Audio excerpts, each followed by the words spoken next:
Rolling. Hey gang, this is Randy with RANDOG1951.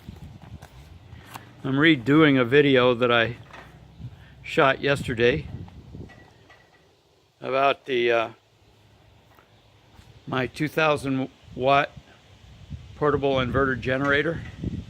I picked it up at Harbor Freight. It was on sale. Came down to $429.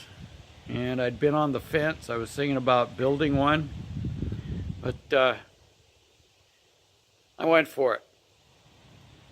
I purchased a 1-year warranty along with their 90-day warranty, and if I don't like it within 1 year for any reason whatsoever, I can trade it in and upgrade to their 3,500 watt and go from there. I chose this one because of the weight factor.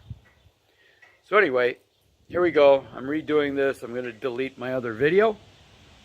And of course, don't ever give up. Alrighty.